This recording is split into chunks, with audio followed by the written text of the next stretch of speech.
daily soccer podcast with the Global Sports Podcast Network. Hello and welcome back to the Daily Southampton, part of the Global Sports Podcast Network. My name is Greg Elliott, and as always today, joined by my good friend and wonderful co-host, Zach Ingo Finch. How you doing, bud? You all right? Hello. Yeah, I'm not too bad. It's when we'll be recording this Tuesday. So Tuesday, sure is Tuesday.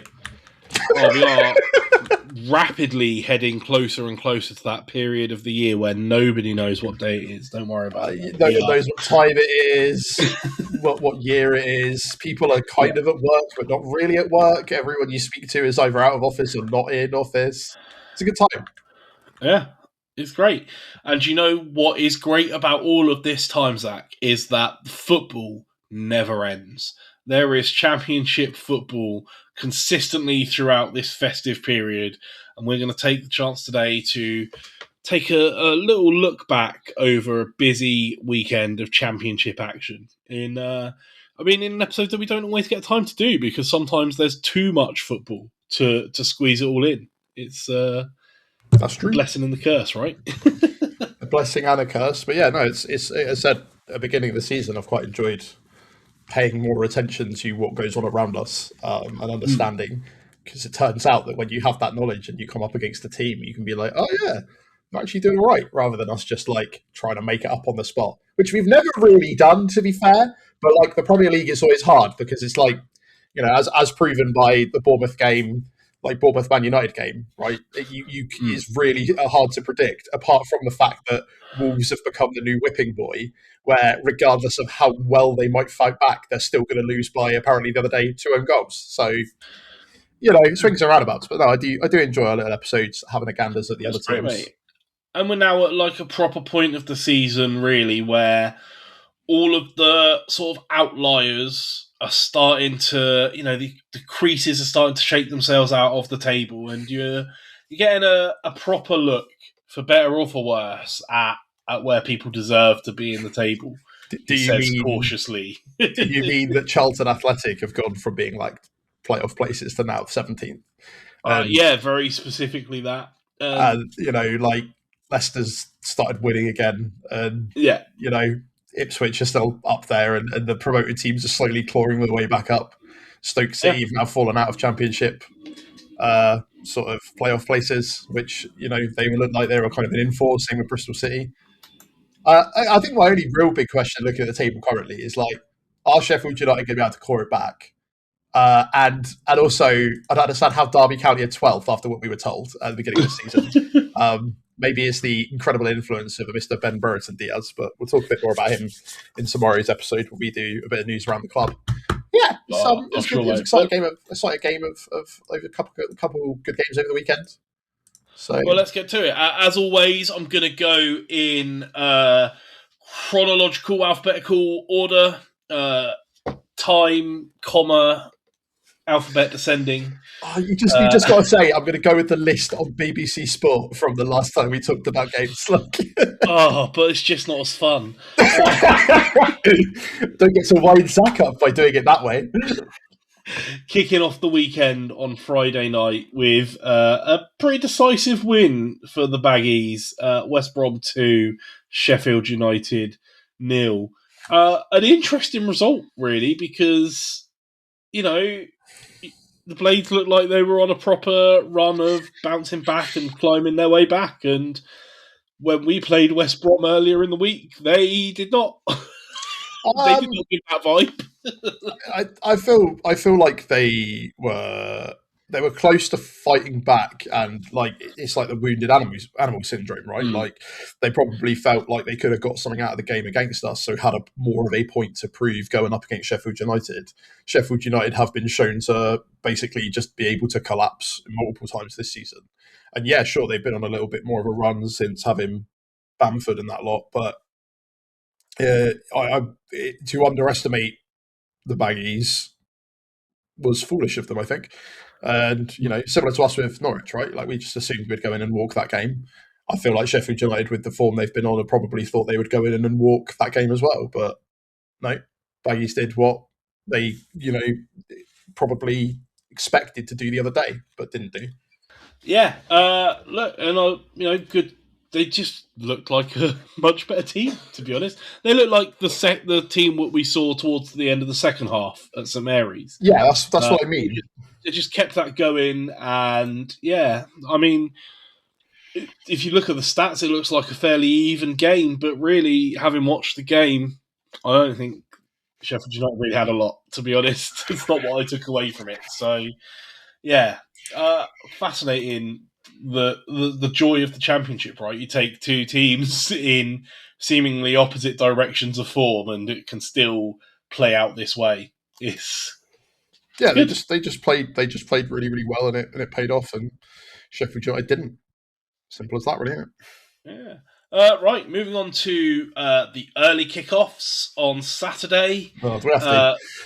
Unfortunately so, mate. Briefly touching on Norwich 2, Saints 1, but if you want to hear our thoughts and opinions on that, the whole episode from yesterday to catch you up on it is what it is.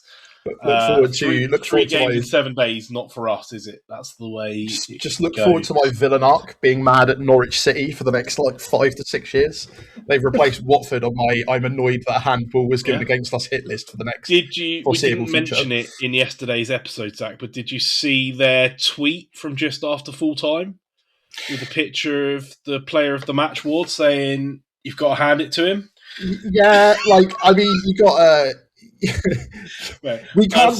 I love it when Saints do that. So yeah, we can't not laugh at the banter of our social media team. I can't remember what it was the other week with Taylor Harwood-Bellis. But do you know what I mean? We can't not appreciate it. And as much as I'm mad about it, it's one of those things that if the alternative is VAR, fine. I guess we just need to take the loss, I'd rather have that than have to wait 15 minutes to find out that in actuality there was good. We're not going to have the goal be chalked off, but we'll be given a penalty because somewhere in that region a Saints player looked the wrong way and his arm was in the wrong position. So in actuality, we found sack off that.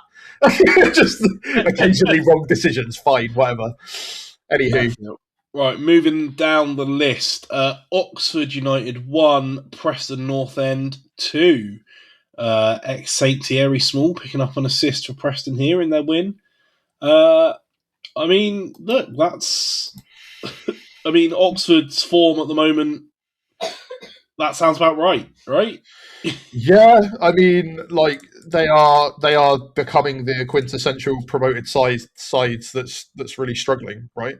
And it's a big step up, and they didn't have the ego and personality of Nathan Jones to ride on for the beginning half of the season, and they're kind of it's being shown. I wouldn't really expect them to do much else this season. I know that's probably a bit mean, but I'm not hugely surprised. Preston have still been on a relatively good run of form.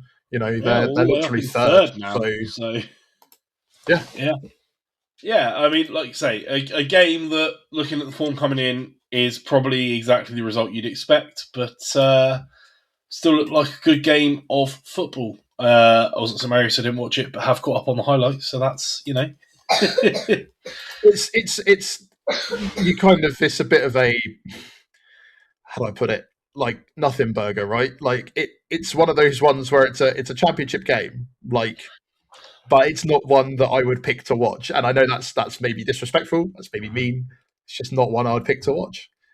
And it ended exactly how kind of most people would have probably predicted it at the beginning of the day. So, absolutely. Okay, and moving down the list, one more. Stoke 2, Swansea 1. Again, Stoke turning it around after seeming to be on a proper downturn of form.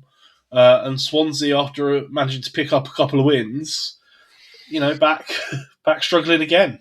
Yeah, it's the opposite of us and, Sheffield United and this and the other. It just shows you that form exists for a reason, right? We can't all be the Coventry cities of the world and just consistently win with the occasional loss.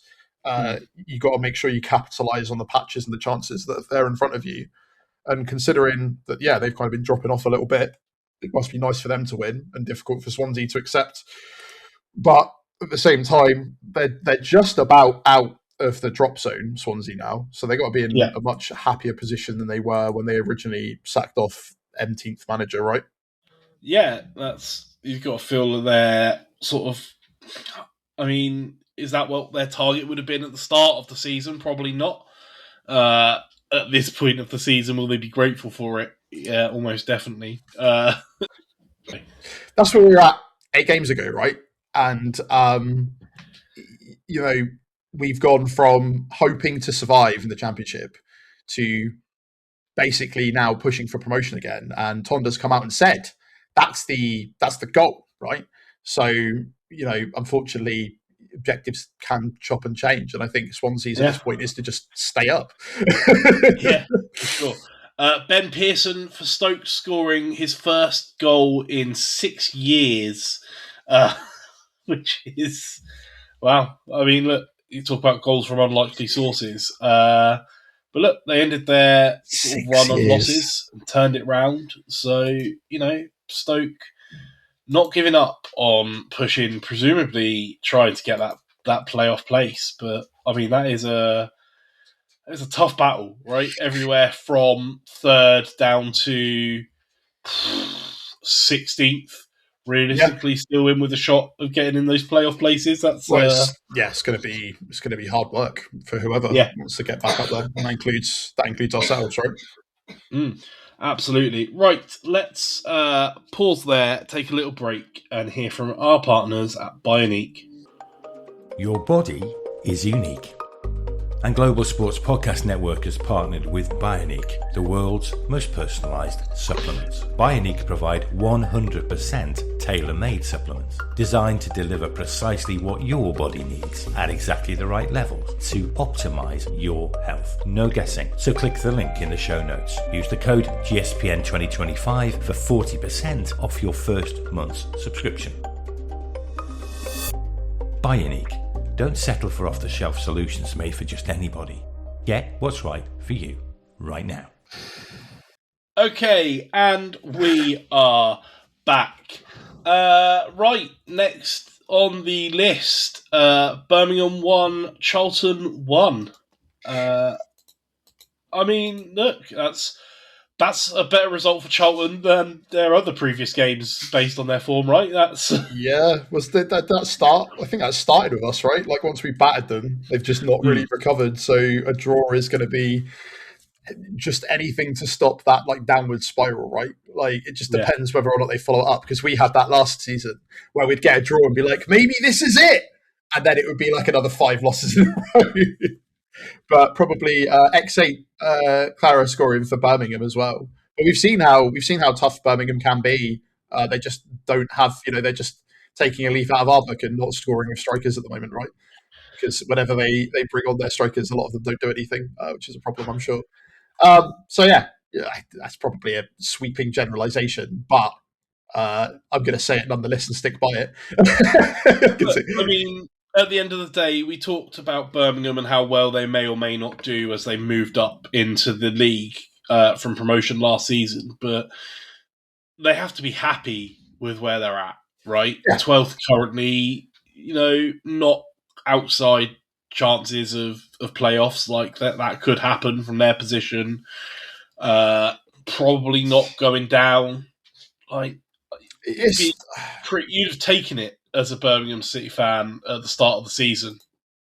I'm sure, but also they'll lament missed chances, right? Like I think I brought it up previously. Like they were in a very similar position to us where they just didn't take their chances. Like heck, you saw that in a game against us. Like how many, like at one point it was definitely harder to miss than it was to score, but boy howdy did they manage it. So yeah, I think they're probably underperforming for what they would be expecting, but overperforming for everyone else's, expectations of where Birmingham probably should sit. But that's got to feel like more of a loss for them than it's going to for Charlton. For Charlton, that'll probably be a massive boost, to be honest. Yeah, indeed. Right, moving on. League leaders, Coventry City 1, Bristol City 0. I mean, that's a pretty tame result for Coventry based off of their average score the rest of the season, right? That's Yeah, a sneaky 1-0. they've also were forced into quite a few saves from Birmingham as well. But again, this is when you've got the defense playing so well and the attackers playing so well. It's the kind of the thing I was talking about in our match review, and a thing that is quite scary against playing them, as they are the next opponents we're up against, is that they are able to sometimes just produce something from nothing. And they have that belief. Whereas we've kind of showed that we now have patterns of play, and they know when we're not confident, right? Like they'll probably be watching and being like, "Oh, right, if we just jump on Southampton in that second half, and if we keep them out in the first half, we'll probably be all right." But they're just showing why they are where they are, right? The easiest way for them to avoid having to miss out in the playoffs like they did last time round was to not have to bother with the playoffs. So they are certainly proving that, right? And the good thing for them is that even when they've had a loss or a draw or whatever, they are seemingly able to kind of bounce back quite quickly. And I'm hoping we kind of take those lessons as well and continue on. Yeah, and I mean for Bristol, that's reading their head coach's comments seems like could you take a 1-0 against a team in as good a form as Coventry, and Bristol doing all right this season, like you say, still in this group of teams.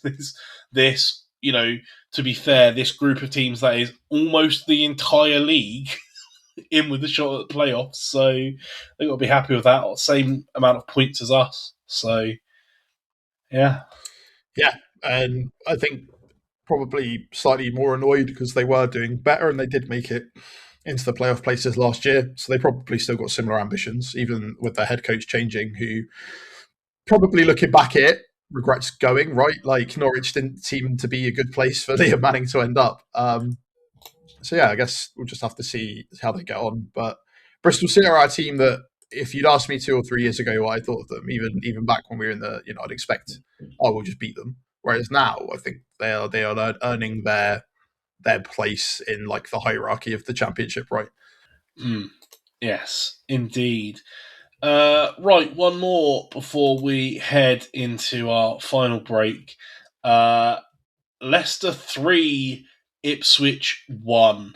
I don't know if you've seen anything from this game, Zach, but Abdul Fatawu scored the goal from the furthest distance of any goal in EFL history since Opta began recording stats. Yeah, it's kind of insane. I guess if you're gonna score a goal, that's probably the best way to score it, right? It came in at 74 yards.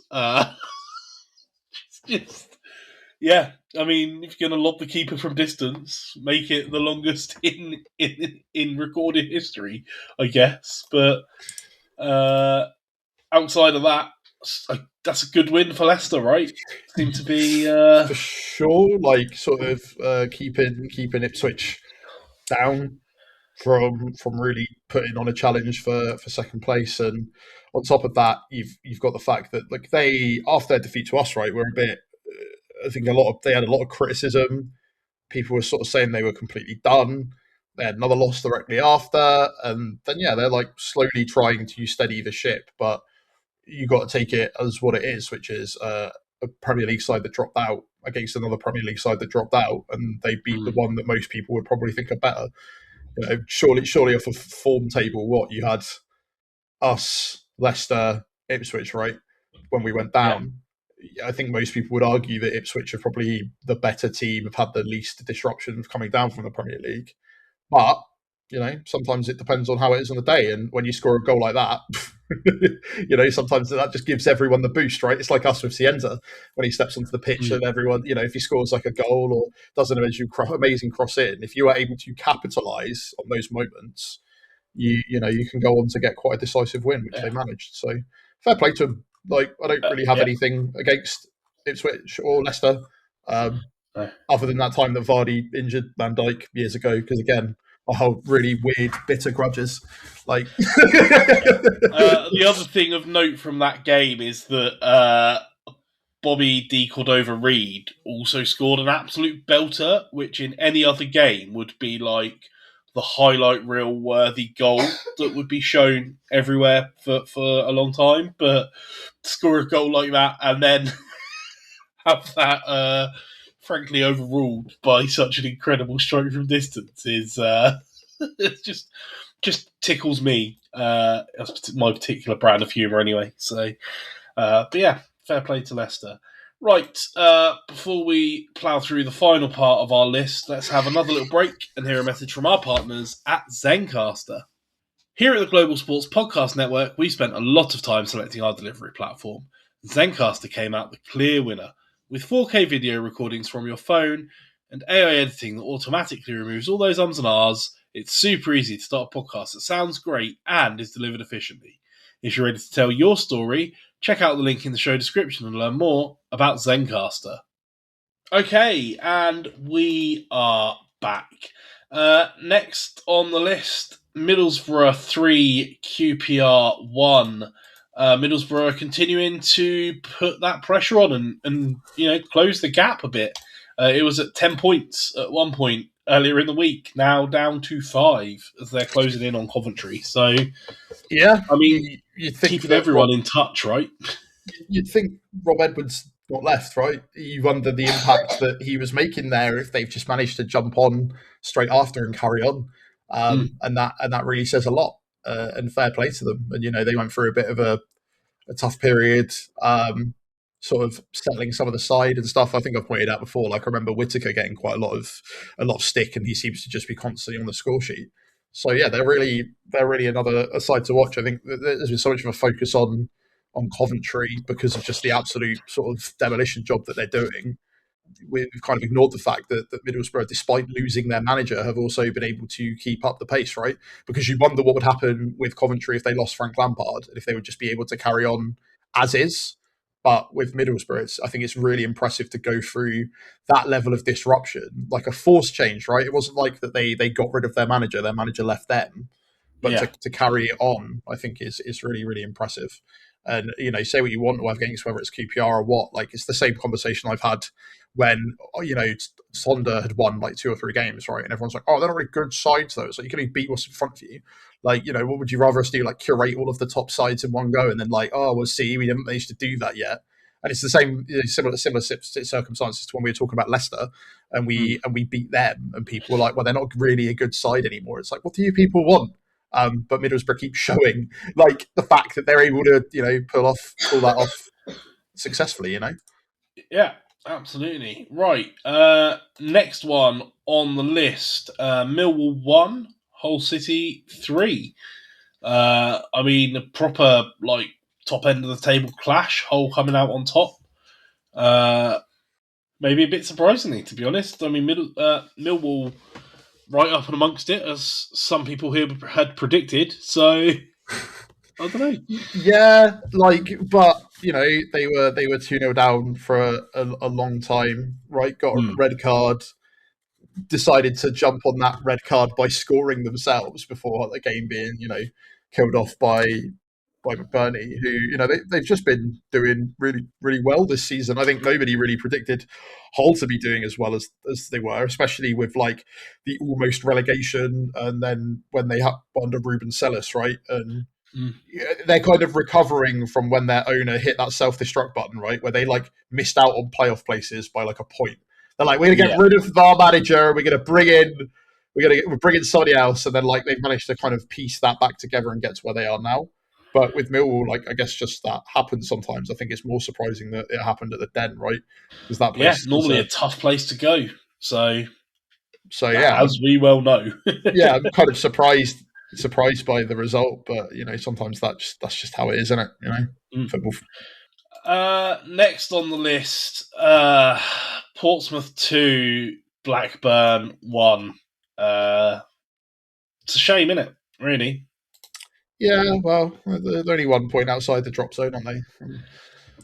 Yeah, I mean, that comes off of a week where they lost twice previously and, beat a Blackburn side who are, right down there amongst it with them. So it is what it is. Yeah, I'm not really too. It's just, I just don't. I've been through this before, right? Like I saw some post somewhere that was like, you should be obsessed with your rivals and care about what their score is. Like I check to see what they are on the table, and I go, ha, and that's about as much attention as I really want to pay. Because like, why'd I be obsessed with my rivals? I much prefer to be obsessed with the team that I support. Hence my participation in a daily podcast. But I take the same approach as the St Mary's Stadium announcer, mate. Which is if they lose, they read it out every time, and if they don't, they don't. You're right. I am glad that we've managed to discuss this game in its entirety. Who scored, the important moments. Anyway, moving swiftly on. On the list. Look, let's face it. None of our listeners are wanting an in-depth analysis of that. An in-depth analysis as well from us, really. Okay. Yeah. On Portsmouth, sure. Can name like one of their players. Wrexham 2, Watford 2. A 93rd minute equaliser from Wrexham here. I mean, wow. Are they going to struggle to get a decent documentary out of like the season where they're probably going to finish sort of very, very like mid-table or like lower mid-table, you know? Or do you reckon they're just going to keep having to show clips of like games like this where they're like, we managed to stay up off the basis of some last minute wins and draws? Because obviously it was at home, and you know Watford, as we learned earlier in the season, can sometimes just produce moments of magic. And I think they're gelling a little bit better, but they still aren't at the kind of lofty heights that most people would be expecting of them, right? But then maybe that's all of our faults for. Everyone's fault for kind of assuming they're going to be significantly higher up and better than they actually are. It was just that Hollywood expectation, mate. That's all it was. But look, I don't think they'll struggle to make a documentary out of it because that is what they're good at. That is as we know, that is the primary point of the football club Wrexham FC. I'm going to get shouted at by our co-owner of our. No, like I guess they were good. They were good fun when they came to us, and you know, it's always nice to keep things exciting. It's just again, it's just one of those games where you're like, I don't really think there was much on the line here. Other, you know, it's not like it's helping. I think Wrexham are quite in a healthy position, being away from a drop zone. And you know, 14th, 15th. Sort of in that region where potentially still in, I mean, as in shot of playoffs as they could be, but down towards that end where we're probably just missing out because of the sheer quantity of teams above them, right? More than anything else. But yeah, like I don't know. It's one of those, like Watford as well. Like they got rid of their manager as much as we joke about Watford doing that. Like we have become the new faces of sacking your manager non-stop throughout the season. But like they brought back Garcia, and if I remember rightly, the whole point was to like try and push for promotion again. And they can't really be too happy because they're sitting at 14th, and you just kind of wonder. You wonder what they're thinking sometimes. Is it one of those things? But because they were once in the Premier League, they kind of feel like they have almost, you know, like they deserve to be back there. I'm like, mate, it was when Troy Deeney was still in the team. Like, it's about 20 years ago, it feels like at this point. But genuinely, they are a baffling football club to watch from the outside in. And you do wonder about some of their decisions. And like, are they going to be happy with getting rid of their previous manager and now having them lament in like 14th place? I don't know. Weird one. Yeah. It is a very weird one. I mean, I guess at this point in the season, there's only so much you can do, right? You just have to almost write it off and go again and try and, you know, keep next season in mind. And it's a horrible point to be at once you've changed. You know, as we know, changing managers frequently through the season doesn't end well either. So, I don't know. It does not. Right, mate. Last on the list, some Monday night football. Sheffield Wednesday 0, Derby County 3. Yeah. I mean, look, poor Sheffield Wednesday, man. Like, is there really at this point any chance of them surviving the drop? Almost definitely not, right?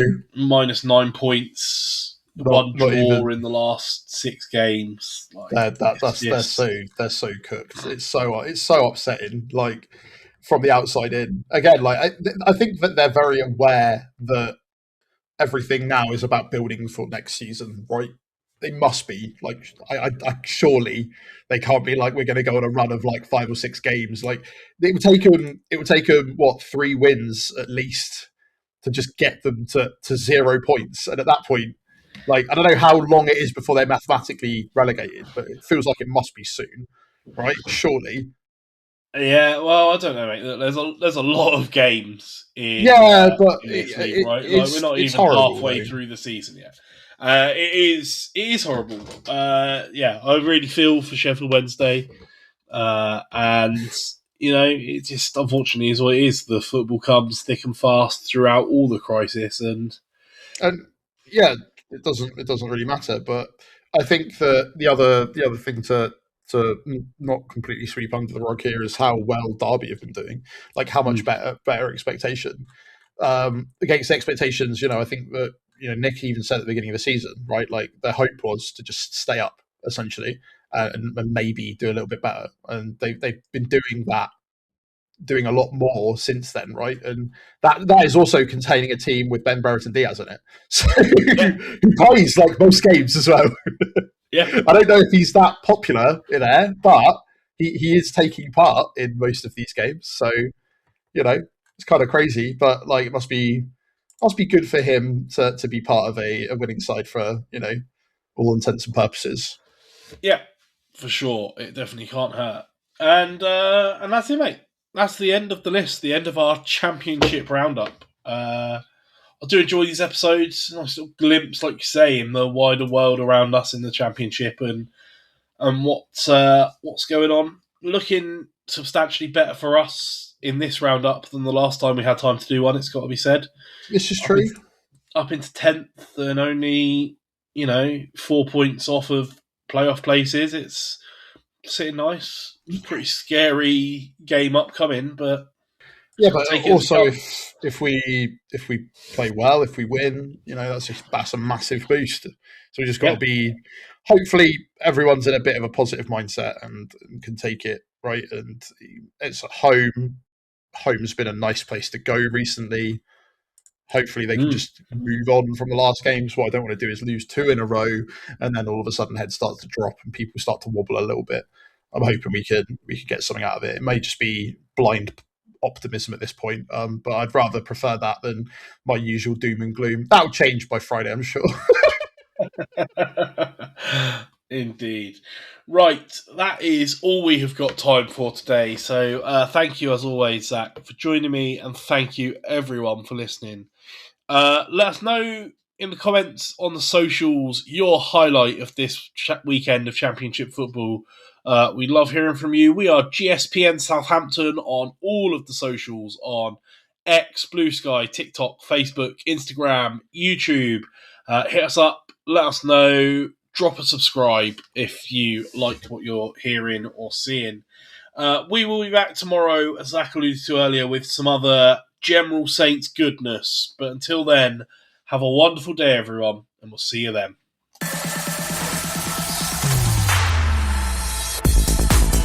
Your daily soccer podcast with the Global Sports Podcast Network.